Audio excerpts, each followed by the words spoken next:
Pessoal, antes de entrar nessa aula, eu gostaria de lembrar a aula que foi dada no dia 17 de março. No dia 17 de março, nós falamos sobre a revelação divina. Está na nossa apostila, na página 7. E lá na revelação divina, eu falei que a premissa da revelação divina é que a revelação divina ela é progressiva. Lembram-se disso, que estavam aqui? Revelação divina ela é progressiva. Eu vou ler aqui a definição de revelação que nós comentamos naquela aula. É o processo pela qual Deus, desde o princípio, dá-se a conhecer ou ensina ao homem algo a seu respeito. Coisas essas que o homem por si só nunca poderia saber ou descobrir. Tudo que sabemos sobre Deus e sobre o cristianismo foi tão somente o que Deus nos deu a conhecer. Então, eu queria puxar um versículo para isso. Romanos, capítulo 15, versículo de número 4. Romanos 15, versículo de número 4. Eu vou pedir para o Ângelo, por favor, ler esse versículo.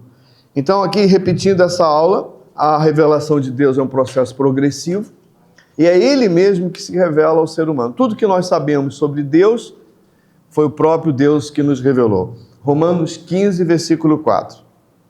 Pois tudo o que no passado foi escrito, ao nosso ensino foi escrito, a fim de que pela paciência, pela consolação das Escrituras, tenhamos esperança.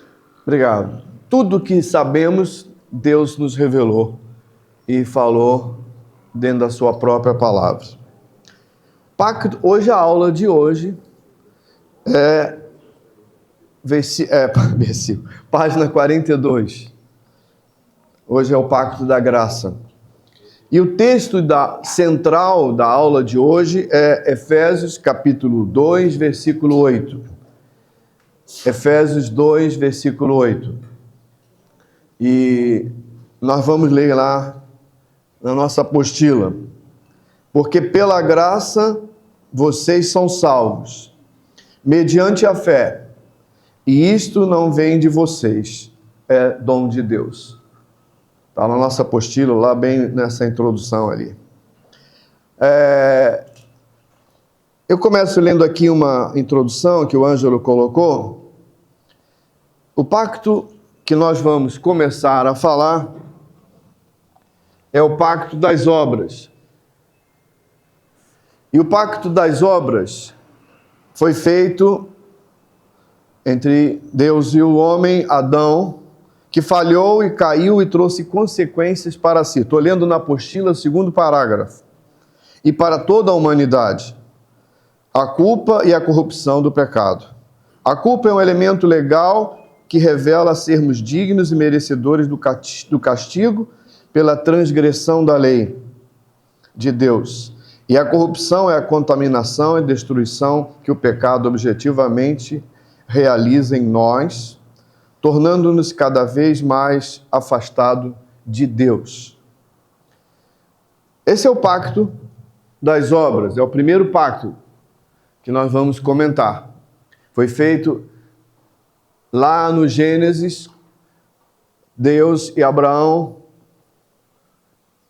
e ele era extensivo a toda a humanidade. E aconteceu na queda do pecado. Então vem toda essa problemática que nós vamos começar a falar a respeito desse momento aqui. Até onde foi o pacto das obras? Então eu queria que alguém lesse. Eu vou sempre escalando, tá? Gosto mais de escalar, porque aí é mais fácil, eu vou escalando. Vou escalar aqui a Denise, Lucas 16, 16. Então abre aí. Eu vou pegar a Denise, o Marcos e o Ângelo como colaboradores aí nas leituras. Isso.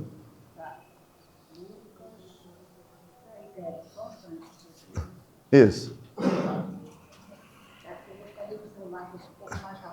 Tá.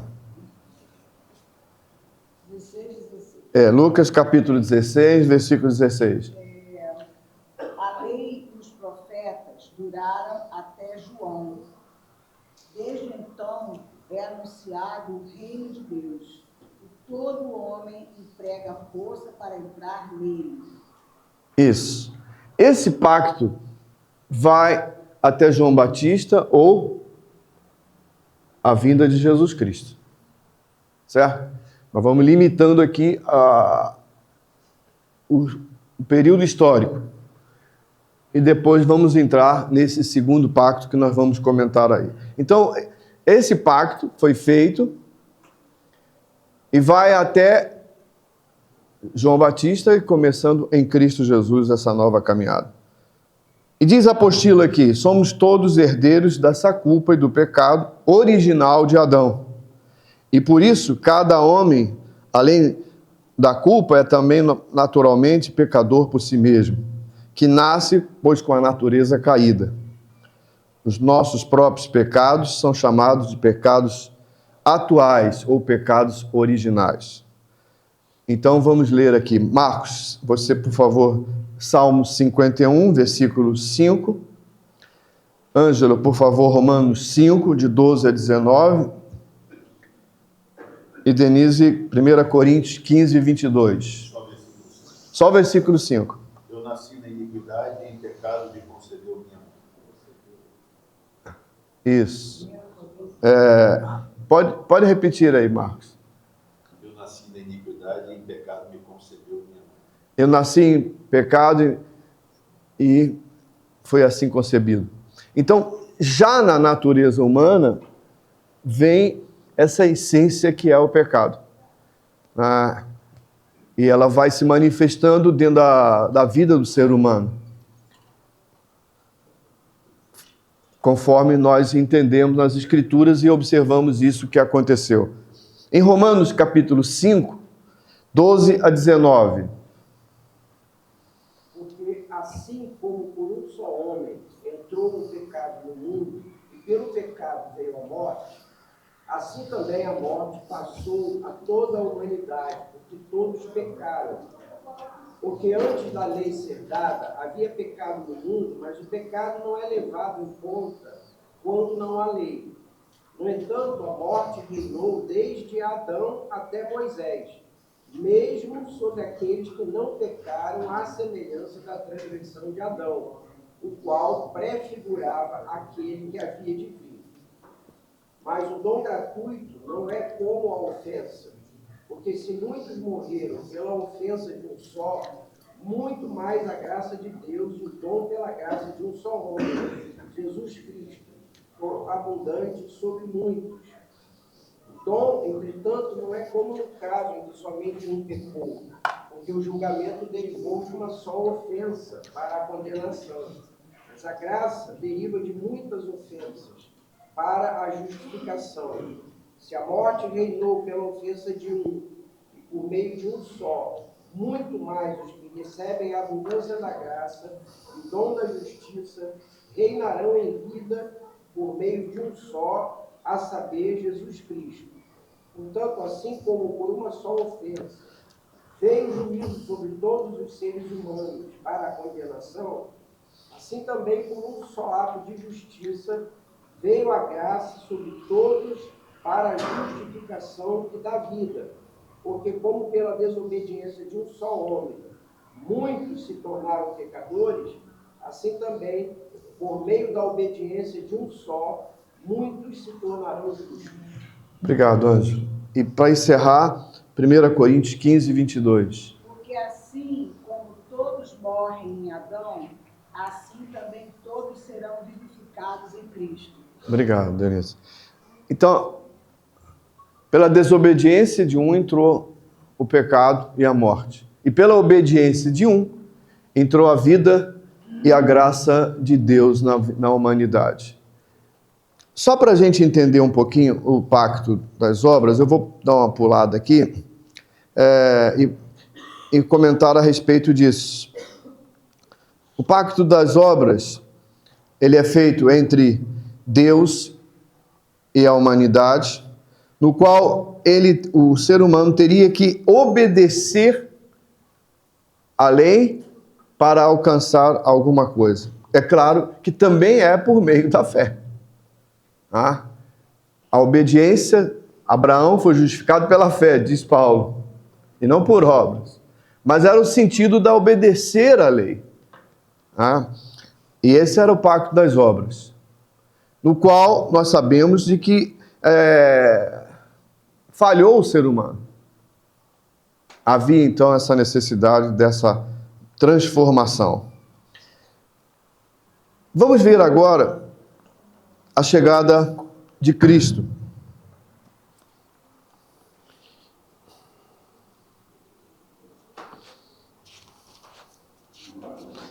Abra aí a sua Bíblia em Efésios.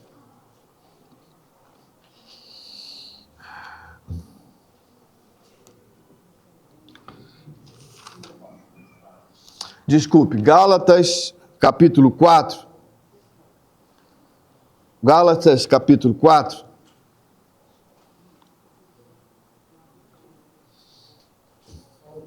Versículo 3.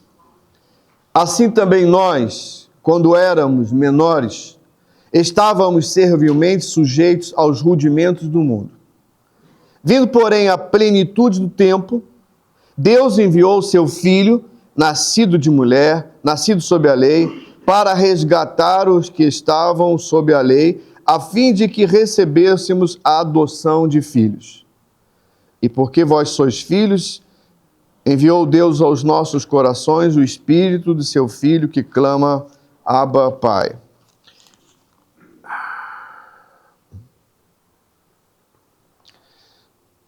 Diz também Paulo que o mistério que estivera oculto dos séculos agora se manifestara em Cristo Jesus, no qual ele nos deu a conhecer. A vinda de Jesus é a revelação de todo o processo que nós não conseguiríamos entender. É a encarnação do Verbo que se fez carne e habitou entre nós, é Deus conosco. E toda a revelação que nós vamos comentar aqui está na pessoa de Jesus. Está na manifestação dessa revelação e desse amor. Quando a gente fala que Deus amou, nós objetivamos quem? A pessoa de Jesus Cristo. Porque Jesus Cristo é essencialmente amor. E aí entendemos o que é amor e amor de Deus. Jesus Cristo cumpriu plenamente. E diz lá Paulo, em Gálatas, que na plenitude do tempo, no tempo certo, Deus mandou e enviou Jesus Cristo, seu Filho, para nos salvar. Deixa eu só fazer uma pergunta. Todos estão me escutando? Acho que eu vou dispensar esse microfone, tá? Porque eu fico preso aqui e isso me atrapalha um pouco. Hã? Não, a gravação está aqui.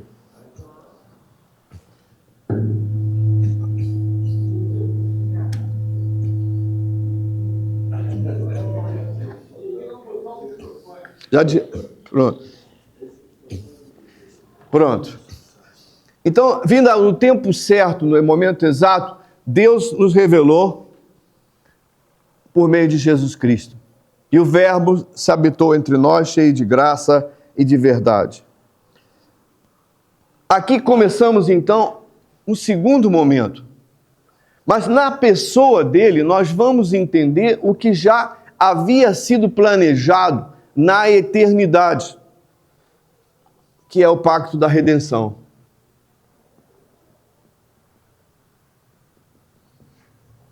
Nós só entendemos o pacto da redenção porque Jesus veio e nos revelou isso.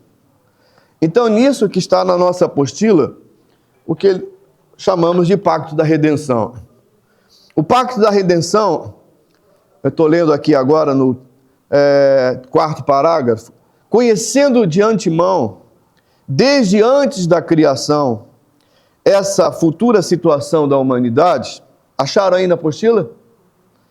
Deus, Pai e Filho, e depois alguns teólogos, o que eu também concordo, o Espírito Santo, fizeram entre si o pacto da redenção, onde Jesus seria onde Jesus seria, tal como Adão no pacto das obras, o representante e cabeça da humanidade, encarnando com o homem ao cumprir toda a vontade de Deus e obedecer toda a lei de Moisés, redimisse seus seguidores da culpa e da corrupção do pecado, restaurando e trazendo-os de volta ao aconchego e concedendo novamente a eles a vida eterna.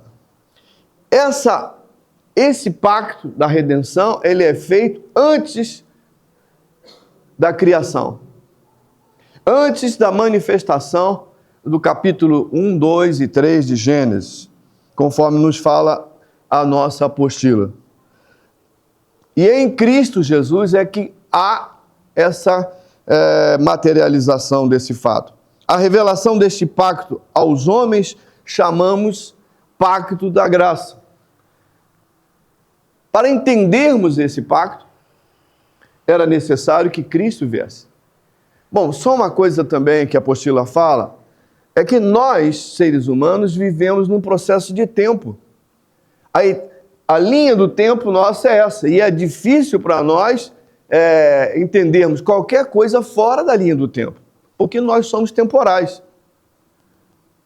Nós vivemos objetivamente desde o momento em que eu nasci. Romualdo se bem que teologicamente, historicamente falando, eu já vivia nos meus antepassados, mas historicamente eu nasci em 16 de agosto, né?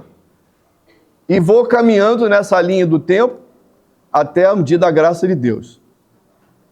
Já para garantir o presente. Oi? Já para garantir o presente. Depois que eu caí na ficha.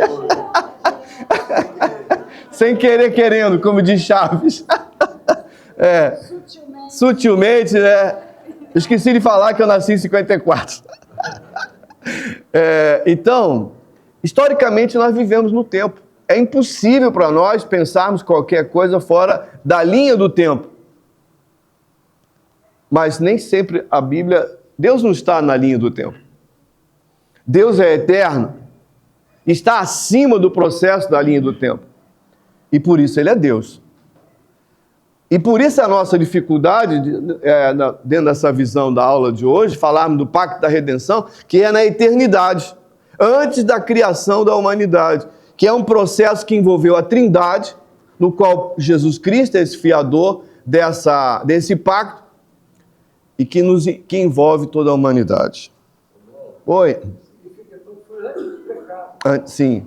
O plano já estava pronto. Porque como nos diz aqui o texto, Deus sabia, ou tinha conhecimento, ou a visão do que iria acontecer. Sabendo da limitação da humanidade, Ele já providenciou a redenção em Jesus Cristo. Ao estudarmos a lição de hoje, continuação desses estudos, a gente observa que realmente nós vivemos pela graça de Deus. Pela graça de Deus. Totalmente, obrigado. Somos o que somos pela graça de Deus. E permanecemos nisso pela graça de Deus. Porque a tendência do ser humano, da humanidade, é o pecado. Só há um que esteve fora dessa tendência, que é Jesus Cristo. Mas a minha tendência humana, a sua tendência humana, a nossa tendência como ser humano, é sempre o desvio ao pecado. Por isso que o Espírito Santo atua em nós, no processo de santificação, para que possamos caminhar dentro do pacto no qual fomos chamados. Pois não. Não, vamos lá.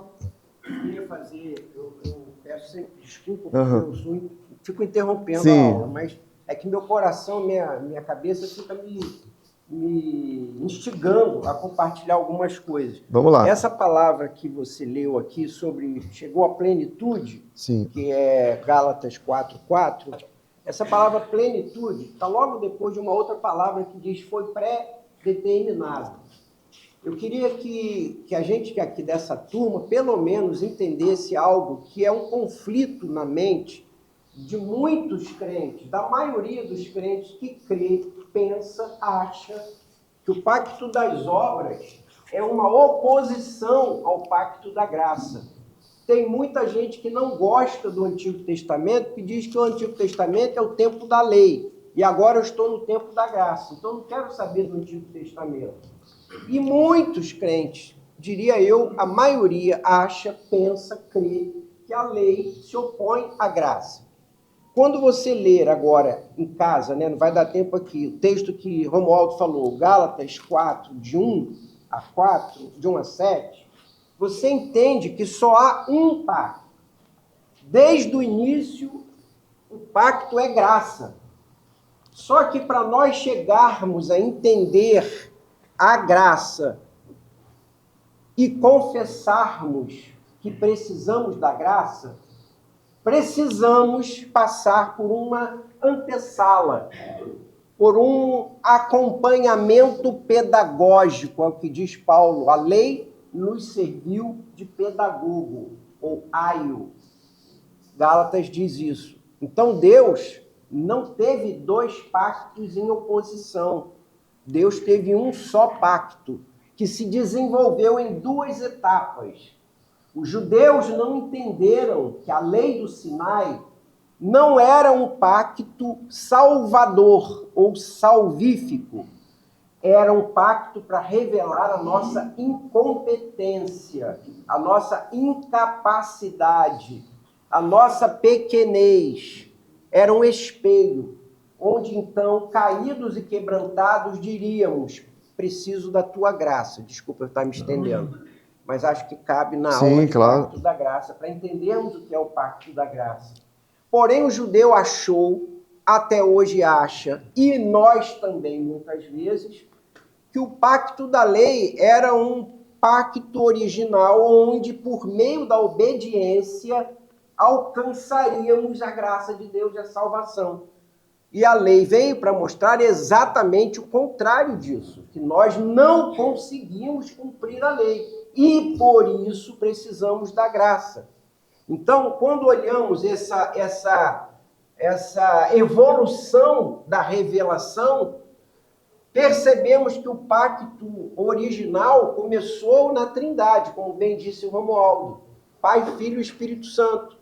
E aí, então, para conseguirmos chegar ao pacto da graça, precisamos, como crianças, depois leiam em casa Gálatas 4, de 1 a 7, como crianças, precisamos ser tutorados ou tutoriados por uma lei que nos levasse até a presença de Deus, se Senhor, realmente não dá, me dá a tua graça. Então, vou encerrar minha palavra longa com uma só expressão. A lei é graça. A lei é graça. O Antigo Testamento é a antessala do Novo Testamento. Não dá para entender bem o Novo sem você passar bem passado pelo Antigo Testamento. Não pule. Há muitos pregadores hoje na internet dizendo, não, deixa para lá o Antigo, aquilo caducou. Se você caducar o Antigo, você vai patinar no Novo. Se você não entender e aceitar a revelação de que somos quem somos, menosprezaremos a graça. Nada, foi ótimo. A graça é de graça, né? Agora, nesse comentário do Ângelo, eu achei o versículo que eu estava aqui procurando. Agora, abra, por favor, em Colossenses, sua Bíblia. Olha só o que Paulo em Colossenses fala. Versículo 26 em diante. Gálatas, capítulo 1. Oh, desculpe. Eu falei errado, por isso vocês estavam prestando atenção, hein? Denise estava. Colossenses, capítulo 1, versículo 26 em diante. Olha só o que ele diz aqui.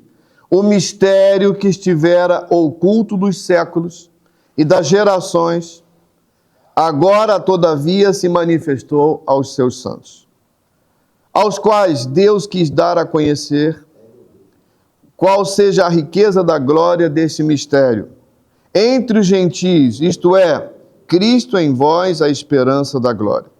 o qual nós anunciamos, advertimos a todo homem, ensinando a todo homem, em toda a sabedoria, a fim de que apresentemos todo homem perfeito em Cristo. Eu gosto muito desse texto.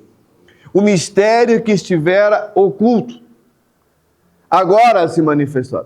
Já falamos aqui das teofanias, manifestações de Cristo no Velho Testamento, mas não era tão claro. Ficou claro quando? Quando o Verbo se fez carne, esteve entre nós e nós reconhecemos a sua glória. E Paulo então fala a respeito disso. Sim, Riqueza. a sua glória. Essa é a verdadeira riqueza. Sim. Amém.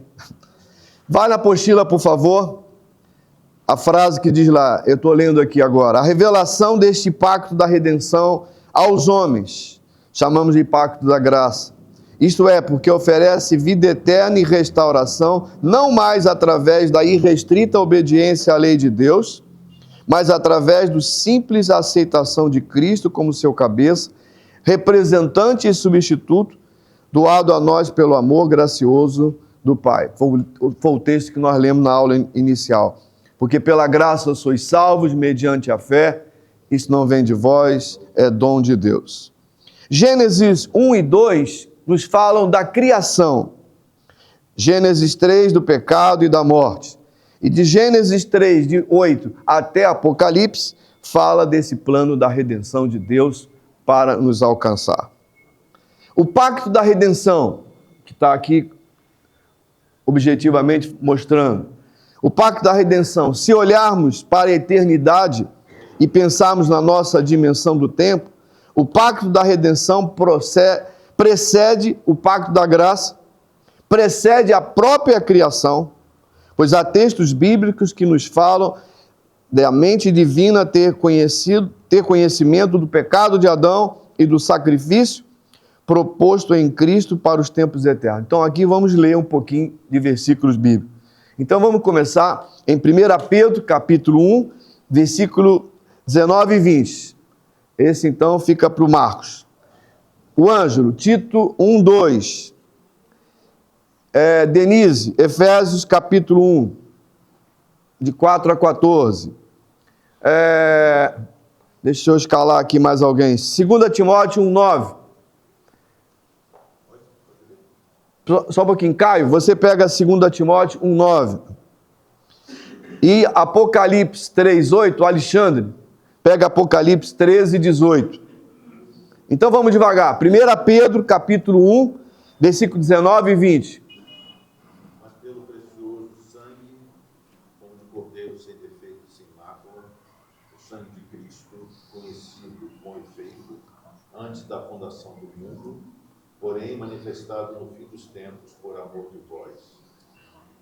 Veja só, interessante. Antes dos tempos e manifestado no... Repete só o final, manifestado? No fim dos tempos. O fim dos tempos começam, segundo a profecia de Joel, nós estamos vivendo o fim dos tempos desde a vinda de Jesus Cristo. Ângelo, Tito 1, 2. Escrevo na esperança da vida eterna, que Deus, que não pode mentir, prometeu antes dos tempos eternos. Antes dos tempos eternos. Deus prometeu antes dos tempos eternos. Agora vamos para Efésios capítulo 1, de 4 a 14.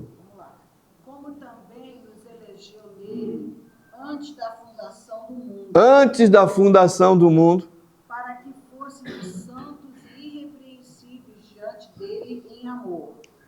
E nos predestinou para filhos de adoção por Jesus Cristo, para si mesmo, segundo o beneplácito de sua vontade, para o louvor da glória de sua graça, pela qual nos fez agradáveis a si no amado, em quem temos a redenção pelo seu sangue, a remissão das ofensas, segundo as riquezas da sua graça, que ele fez abundar para conosco em toda a sabedoria e prudência, descobrindo-nos o mistério da sua vontade, segundo o seu beneplácito que que propuseram em si mesmo, de tomar a congregar em Cristo todas as coisas, na dispensação da plenitude dos tempos, tanto as que estão nos céus como as que estão na terra.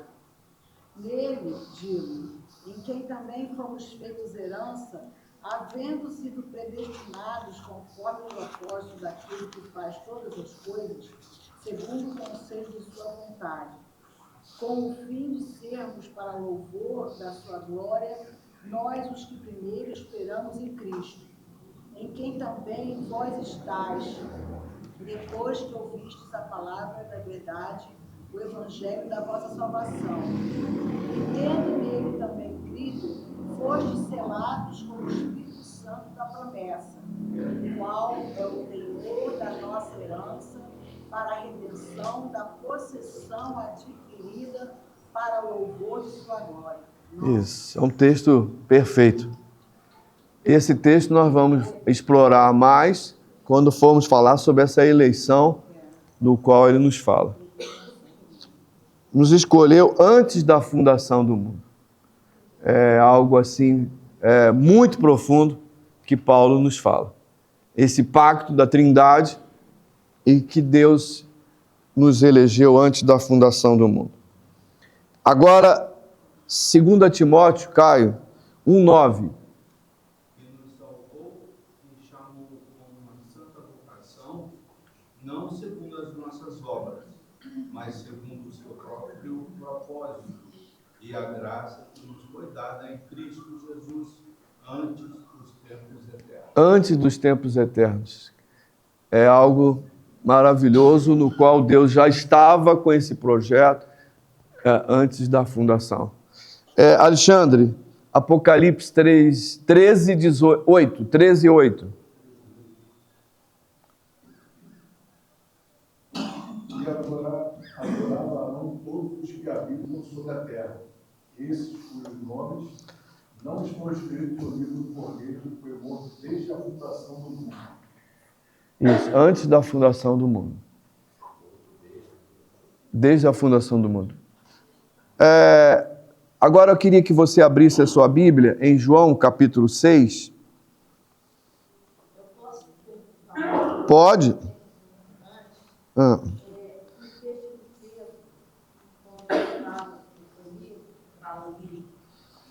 Manifeste no fim dos tempos por amor de vós.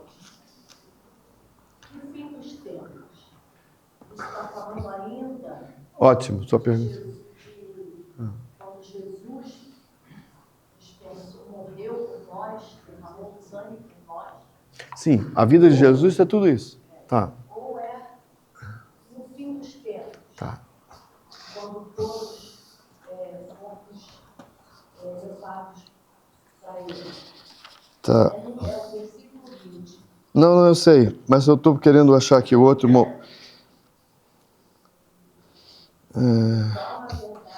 Tá, não, eu vou te responder aqui. Abra em Atos capítulo 2, versículo 17, responde a sua pergunta, Márcia. Atos 2:17. Essa é a profecia de Joel, no qual Lucas acrescenta essa expressão aí, nos últimos dias. E acontecerá nos últimos dias, diz o Senhor, que derramarei do meu espírito sobre toda a carne. Vossos filhos e vossas filhas profetizarão, tal. Márcia, os últimos tempos começaram aqui. Ó. E vai se estender até onde? Até aqui. Você está entendendo? Nós estamos nos últimos tempos. E os últimos tempos começaram em Cristo, na vivência dele, o ministério dele, a morte dele e a ressurreição. Aqui começaram os últimos tempos. Que é esse período que nós estamos falando da graça. Não pensando como nós, historicamente, que os últimos tempos estamos aqui. É interessante que Paulo chegou a alguns momentos que ele achou que ele estava nos últimos dias. Nós, os vivos, os que ficarmos, seremos arrebatados. Os mortos ressuscitarão. Pedro disse também isso. Mas não era nesse sentido os últimos dias começaram aqui. E vão se estender até quando? a volta gloriosa de Cristo. Certo? Então, só para fechar nisso. Agora, então, vamos para João, capítulo 6, 37 até 40, onde ele fala sobre a materialização desse pacto da redenção. João 6, 37 até 40. Todo aquele que o Pai me dá, esse virá a mim. E o que vem a mim, de modo nenhum o lançarei fora. Porque eu desci do céu não para fazer a minha própria vontade, e sim a vontade daquele que me enviou. E a vontade de quem me enviou é esta, que nenhum eu perca de todos os que me deu. Pelo contrário, eu os ressuscitarei no último dia. De fato, a vontade de meu Pai é que todo homem que vir o Filho e nele crer tenha vida eterna, e eu o ressuscitarei no último dia. Então aqui novamente ele está falando sobre essa manifestação da eleição, no qual ninguém vai se perder, pelo contrário, será todos que vierem a mim de maneira nenhuma o lançarem fora. Então, é só para nós entendermos que esse processo se dá aqui entre o Pai, o Filho e o Espírito Santo e que vai se manifestar historicamente em Cristo Jesus, e nós só entendemos isso porque o próprio Deus nos revelou, conforme os textos que nós observamos aí. Fala, Daniel. Uma coisa só, eu entendo de Sim. fé. Sim. Você fala, quando ele fala aí, antes dos tempos eternos, a gente não entende a eternidade, Sim. entendeu que é antes da eternidade. E quando fala o fim dos tempos, quer dizer, são dois momentos dentro da eternidade. Então, realmente, é pela fé, não tem muito jeito da gente compreender todo o amor de Deus derramado sobre nós, a criação, para nos sustentar. Essa é a riqueza. É uma coisa assim, quando falaram que Paulo era louco, quando ele começou lá em Atenas, falando da ressurreição, ele está muito mais louco aí, dizendo antes dos tempos eternos. Né? Uma coisa que eu penso, assim, até engraçado, mas que traz conforto. Saber que é pela fé que a gente é salvo, Deus. Amém. Acho que você definiu bem. Todo o processo, como o Ângelo falou aqui, Abraão foi justificado não por obras, mas pela fé. Diz no texto bíblico lá. Então, essa é a síntese do nosso ser, da nossa caminhada. Isso, obrigado, Denise. Eu tinha até esquecido disso. Agora, só para fechar esse pacto, há um versículo chave na Bíblia, Hebreus capítulo 7. Abra aí a sua Bíblia. Hebreus capítulo 7, versículo de número 22. Nesse pacto da redenção. Hoje nós estamos sem a folha de presença, tá? E semana que vem aliás, semana que vem não tem aula porque tem a campanha missionária, né? Aí na outra semana você marca 2 presenças, tá? Não tem problema não. Hebreus capítulo 7, versículo 22. Por isso mesmo, Jesus tem se tornado fiador da aliança superior. Jesus é o fiador dessa aliança superior. Hebreus capítulo 7, versículo 22. Se você quiser fazer um resumo, chega em casa, seu marido ou sua esposa, seu filho, sua filha ou neto, qual é o resumo do pacto? Meu filho, está lá em Hebreus 7, 22, quando diz que Jesus Cristo é o fiador de todo o processo histórico. Esse versículo é um versículo chave para abrir os horizontes em todos os aspectos. Jesus é o fiador desse processo, dessa redenção, dessa humanidade. Então, só para nós caminharmos até aqui, nós já falamos que o pacto das obras se dá depois da queda, e como o Ângelo muito bem bateu na tese, importância de que a obediência se dá por meio da fé. Mas o homem não conseguiu cumprir isso, mas já havia desde o plano dos eternos um processo da redenção no qual Jesus Cristo iria vir e dar início ao novo período da história, que é o pacto da graça. Então aqui você tem os requisitos desse pacto da redenção, está aí na apostila, eu gostaria que você acompanhasse, os itens desse plano. Primeiro requisito, que Jesus fosse totalmente homem e sem pecado. Então, Marcos, por favor, Hebreus 4:15. Jesus fosse totalmente homem e sem pecado. Muito importante esse versículo de Hebreus 4:11. Pode ler. Hebreus 4:15. Porque não temos sumo sacerdote que não possa compadecer-se das nossas fraquezas. Antes ele foi tentado em todas as coisas à nossa semelhança, mas sem pecado.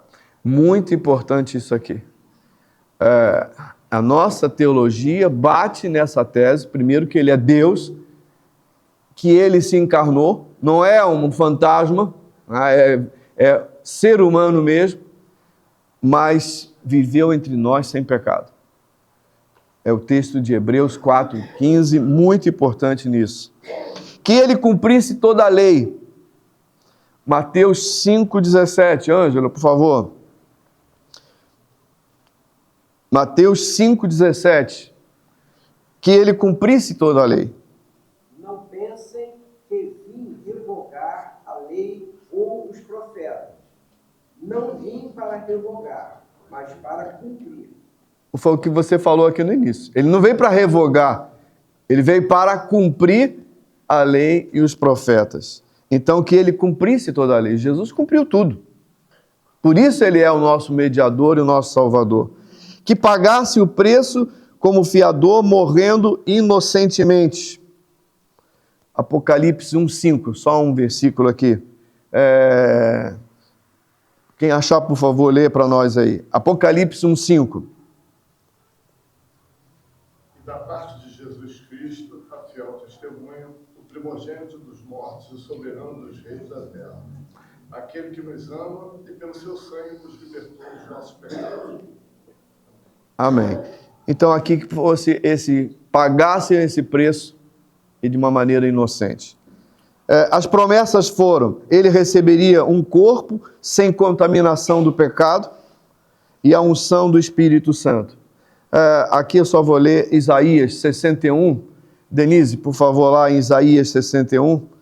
É muito importante esse texto aqui que completa sobre esse comentário da apostila, que ele receberia um corpo sem contaminação do pecado. Isaías 61, 1 e 2. O Espírito do Senhor Deus está sobre mim, porque o Senhor me ungiu para pregar boas novas aos mansos. Enviou-me a restaurar os constritos de coração, a proclamar liberdade aos cativos e a abertura de prisão aos presos, a apregoar o ano aceitável do Senhor e o dia da vingança do nosso Deus, a consolar todos os tristes. Josué capítulo... Ao ler qualquer esse texto, a gente lembra a música do Josué. Josué 1975, acho que foi. Bom, é a plenitude e a manifestação. Após realizar sua obra, seria exaltado à direita de Deus Pai, recebendo todo o poder nos céus e na terra. Que Deus traria a ele pessoas por meio do Espírito Santo, e vindo nenhum deles se perderia. Já falamos sobre isso. Que uma multidão incontável viria a ele tomar posse dessa bênção. Aqui eu queria ler. Marcos, novamente aí. Atos capítulo 7, versículo 9 e versículo 10. E... Apocalipse. Eu estou meio ruim, né? Acho que eu estou ainda dormindo aqui. Apocalipse 7, 9 e 10. Obrigado, Fred.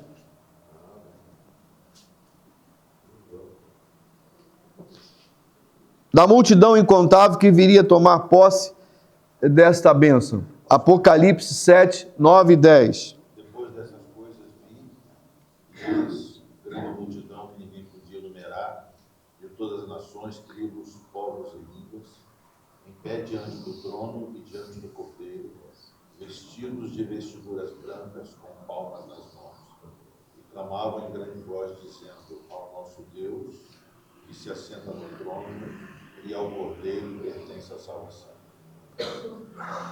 Só o início, quantas pessoas? Grande multidão que ninguém podia contar. Grande multidão que ninguém poderia contar. Às vezes nós temos aquele sentimento de inferioridade, parece que só a minoria vai ser salva, mas a graça de Deus se estende a muitas e muitas pessoas. É que o nosso conceito, muitas vezes, sobre salvação é que está errado. Tá? É a graça de Deus. Uma multidão que veio a aceitar. Pois não, meu irmão? Eu quero tirar uma dúvida a respeito dessa predestinação. Tá. Né? Eu estava lendo algumas coisas sobre o João Calvino. Sim, João A Calvino. respeito do pacto de obras. E eu vi também que, como esse pacto foi feito antecipadamente da criação, né, ele já sabia que haveria uma desobediência, que iria quebrar o pacto, que teria depois o pacto da redenção. Tem uma palavra aqui em Mateus 22:14 que fala sobre que muitos são chamados e poucos são escolhidos. Sim.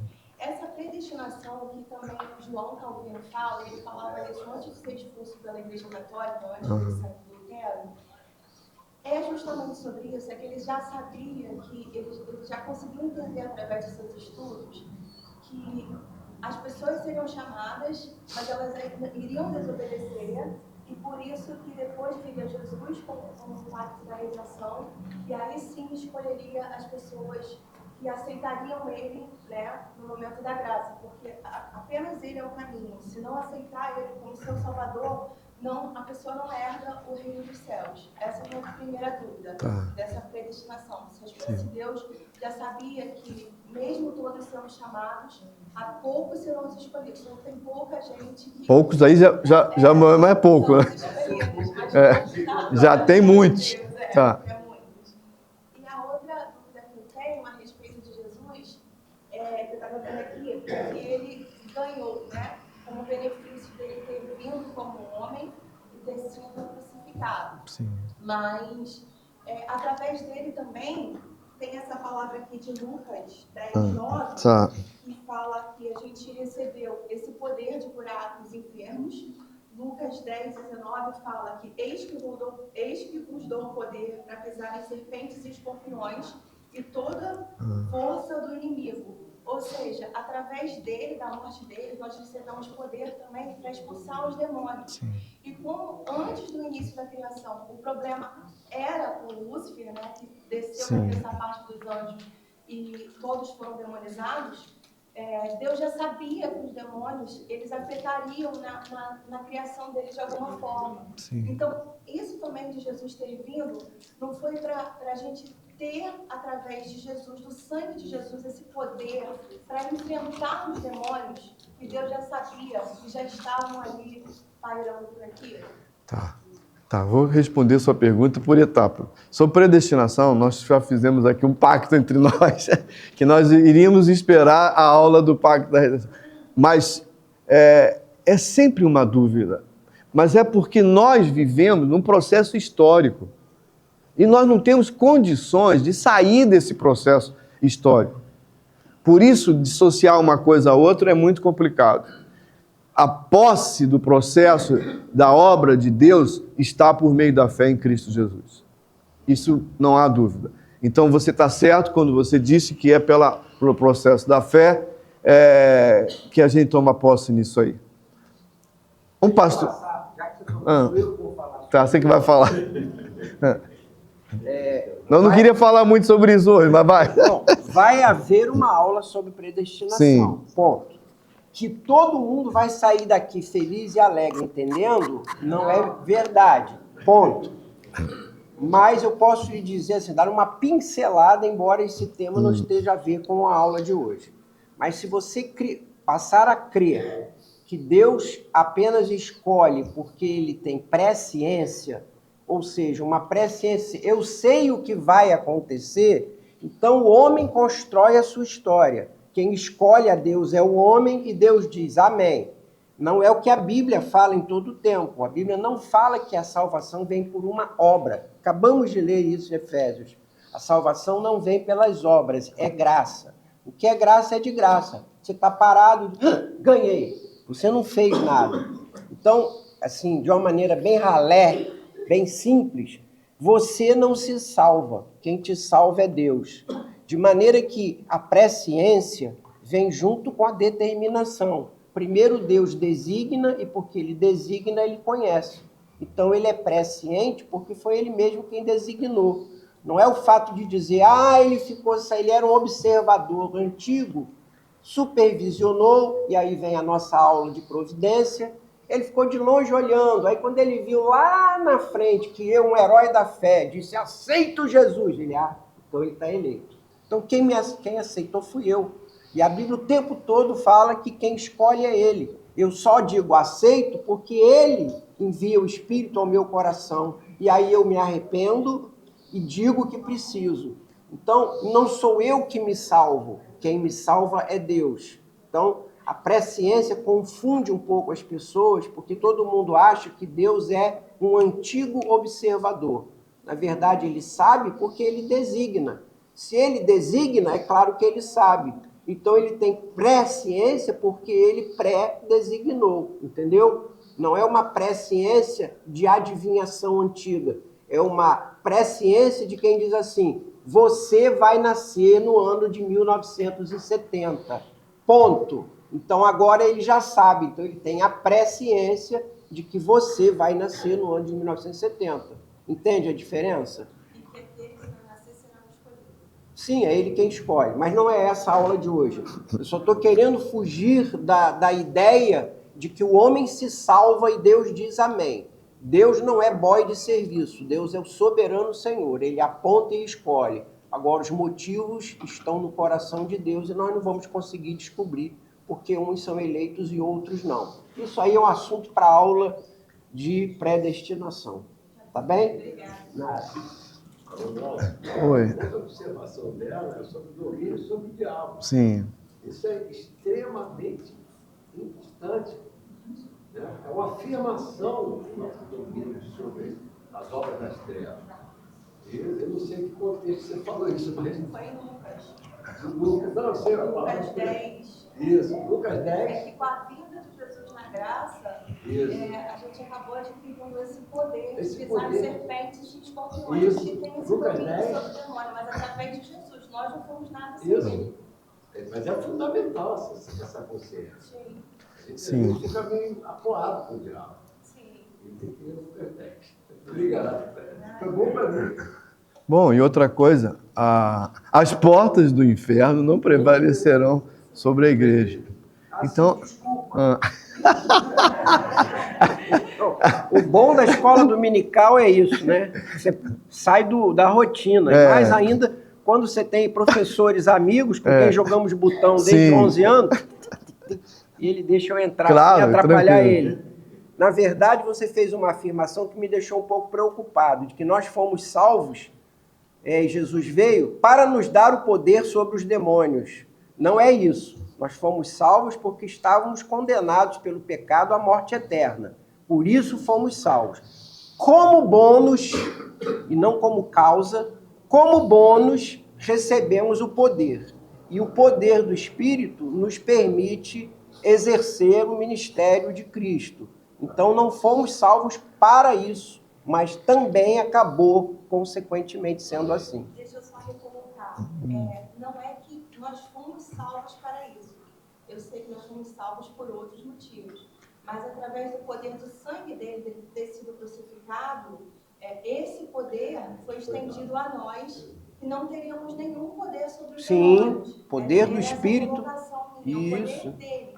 Tanto que se a gente expulsar os demônios só pelo nosso nome, a gente não vai conseguir expulsar. Exatamente. Sempre no nome de Jesus. Certo. Mas é que como você expressou uma frase e ficou no vazio a frase, eu fiquei achando que, tal como eu, alguém poderia pegar essa frase Desculpa. Nada. Deu para entender aí? Como é teu nome? Ana Paula. Joia, Ana Paula. Continuando aqui falando sobre o pacto da graça, quem está debaixo desse pacto? Já o Ângelo comentou aqui, mas só aproveitando o que diz a apostila. Todos que depositam em fé em Cristo Jesus, todos os seus filhos terão a garantia das bênçãos da salvação de crer nele. Todos os que pessoalmente manifestarem a fé em Jesus e disposição em obedecê-lo eficazmente, alcançarão a vida eterna. Novamente vem o que Daniel falou. É um negócio meio... Nós falamos de eternidade, nós falamos de pacto, nós falamos de eleição, mas a palavra que sinteticamente nos auxilia é essa palavra que ele falou. Sem fé, é impossível agradar a Deus. Essa aula vai gerar uma polêmica muito grande. Quero estar aqui nessa aula que o Ângelo vai dar. É sem fé mesmo. A fé é a condição pelo qual nós nos apossamos dessa graça de Deus. Mas eu queria só que ficasse entendido o seguinte: nós vivemos no tempo. Isso é muito importante para nós. Sem isso, é muito difícil para nós, seres humanos, filosofar sobre a eternidade. É muito complicado, porque eu não consigo entender a eternidade da minha mente finita que tenho. Então, o processo se dá, historicamente, por meio da fé em Cristo Jesus. Certo? Continuando aqui. As promessas que nós temos dentro desse pacto da graça, que nós seremos filhos de Deus. As promessas incluem uma nova vida e um novo coração. Eu vou pular um pouquinho os versículos que eu tinha separado aqui. E os requisitos desse pacto da graça. É graça, de graça, mas possui requisitos. Os requisitos não são meritórios, que se alcancem essas bênçãos, pois é Deus quem concede e Ele mesmo que espera. O arrependimento e fé em Jesus Cristo. Obediência a Jesus. Após a regeneração, que será o sinal para comprovar que somos verdadeiramente filhos de Deus. Características desse pacto da graça. É de graça que o próprio Deus concede um fiador para cumprir a nossa parte no acordo. Já que para nós isso seria impossível. O fiador concedido de graça é Jesus e seu Filho, o seu Filho. Além disso, também pela graça, o Espírito Santo nos capacita a cumprirmos os nossos requisitos como representados. Então, isso aqui, repito, é muito, muito importante. Jesus é esse fiador e o Espírito Santo que nos regenera. E é o Espírito Santo que nos conserva. Aqui, novamente, olhando da perspectiva de Paulo e de Calvino, a tendência do ser humano é sempre o mal. E é por meio da graça de Deus é que nós somos o que somos. É graça de Deus.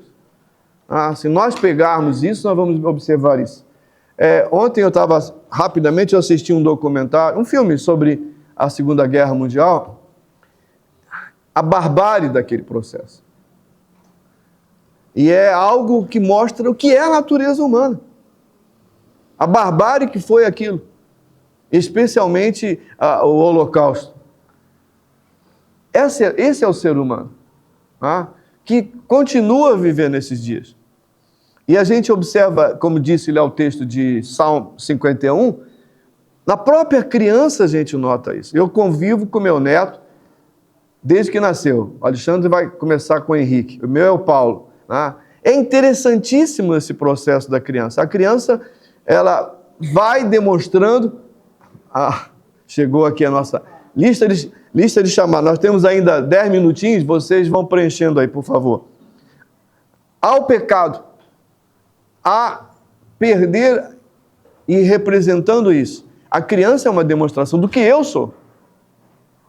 Ela vai assumindo esse processo. E ali a gente observa que é graça de Deus. Características desse pacto. Já comentamos aqui, é a graça e somente a graça por meio do Espírito Santo que nos concede isso. Jesus, além de fiador e redentor, também é o mediador, isto é, alguém que traz acordo e paz entre as duas partes que estão em oposição. Reconciliação com Deus. Então, Jesus Cristo, Ele é que veio e nos concedeu essa graça maravilhosa do pacto da graça em que nós vivemos. Qual é a semelhança entre o pacto da graça e o pacto das obras? As semelhanças entre os dois são que possuem o mesmo autor, que é Deus. As mesmas partes, Deus e os homens.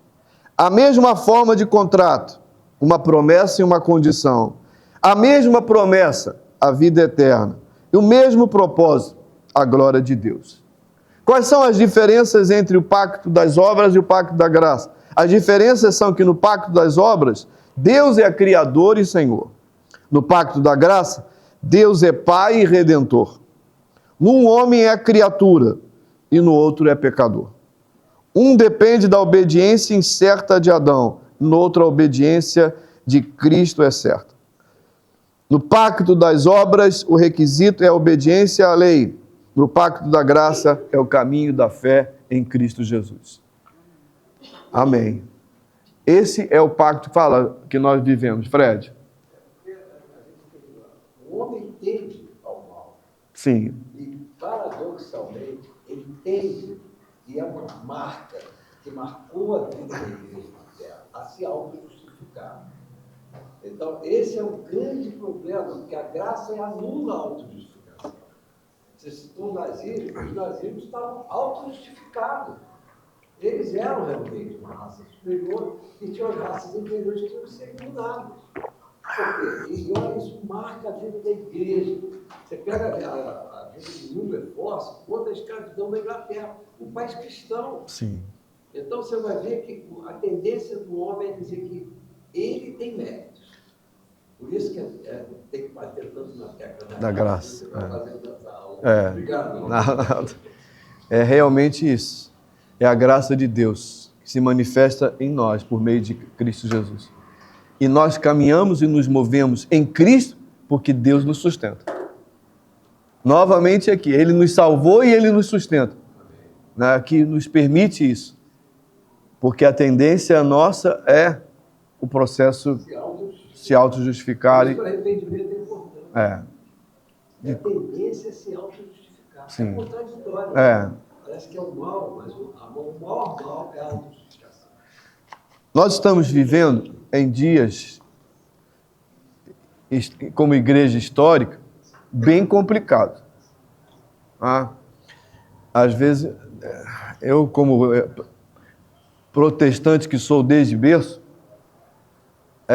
fico muito triste ao ver notícias que vêm na televisão, nos jornais, de escândalos que surgem por causa do ser humano. Pastor fulano de tal, isso aí, para mim que sou pastor, é triste. Então, o que eu quero mostrar isso? Esse conceito nosso de salvação, muitas vezes que nós rotulamos, está totalmente errado. Porque nós não temos capacidade de julgar as pessoas. Eu vou contar aqui uma ilustração para encerrar. Eu estudei no Colégio Brasil. Eu sou de Niterói, nasci no Fonseca e digo que eu sou do Fonseca. Né? E estudei no Colégio Brasil, o antigo ginásio científico. E quando eu me converti em 71, porque eu gosto de dizer que a minha vida era antes de 71 e depois de 71, num acampamento de jovens da Palavra da Vida, ali eu tomei posse dessa graça de Deus. E daí eu botei um alvo de ser um desafio de como eu vou ser cristão no Colégio Brasil. E eu botei no coração de levar a Bíblia para a escola. Botar na minha carteira a minha Bíblia. Botava a minha Bíblia na carteira. Ora, uma sala com 42 alunos, vocês imaginam as lutas que havia. E tinha uma garota lá que era terrível. Ela pegava a Bíblia e começava a zombar, né? Eu dizia, olha, de Deus não se zomba. Mas ela levava naquilo ali. Foi bom por 2 aspectos. Primeiro, já que eu era crente, eu não podia colar, né? Como é que um crente que leva a Bíblia colar? Então eu tinha que estudar. Não era um bom aluno, não, como o Ângelo. O Ângelo é um exemplo de aluno. Eu era aqueles segundo escalão que vai passando ali, esbarrando ali. Alguns professores diziam assim, eu vou dar uma notinha para ajudar esse garoto, porque matemática e física não entravam na minha cabeça, né? Sou muito limitado nessa área. Bom, essa menina zombava, seria uma espécie de bullying. No meu rótulo eu pensei, essa menina nunca vai ser salva. Ela falava tanto palavrão, de 10 palavras, 8 era palavrão. Eu disse, não tem jeito, essa daí, coitada mesmo, tá eleita para o inferno. Bom, o tempo passou, campanha do Billy Graham em 1974. Eu já estava no seminário. Subi a rampa do Maracanã. Quem foi em 74 na campanha do Billy Graham lá? Denise? Obrigado. Tá bom, Marcos. Cantou no coral. Estou subindo a rampa do Maracanã, a estátua de Bellini. Eu parei. Eu dei de cara com a Adriana, que era aquela menina que zombava. Eu falei, mas ela estava distribuindo a liturgia dos hinos que a gente ia cantar. Eu disse assim, mas o que houve? Ela falou, eu entreguei a minha vida nas mãos de Cristo. E agora sou uma nova criatura. Não xingou nenhum palavrão. Eu falei, realmente você se converteu. Só para entender que os nossos conceitos humanos nos limitam muito. Nós julgamos. Essa daí não tem jeito. Esse aqui mais ou menos. Aquele ali vai ser salvo. E isso é um conceito errado nosso. Porque é Deus que opera em nós, tanto querer como realizar. Segundo a sua vontade, os milagres estão aí.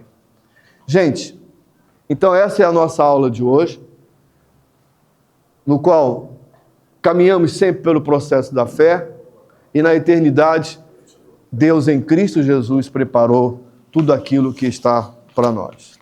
Nós vamos encerrar com uma oração e para descer do culto. Quem não está inscrito aí na folha e que não está no WhatsApp da classe, por favor, procure a Denise aqui depois da aula, tá? Que ali, domingo que vem não tem aula. A última lição da apostila, Jesus Cristo, dia 25, se eu não me engano, né? Isso. Vamos ficar de pé e fazer uma oração?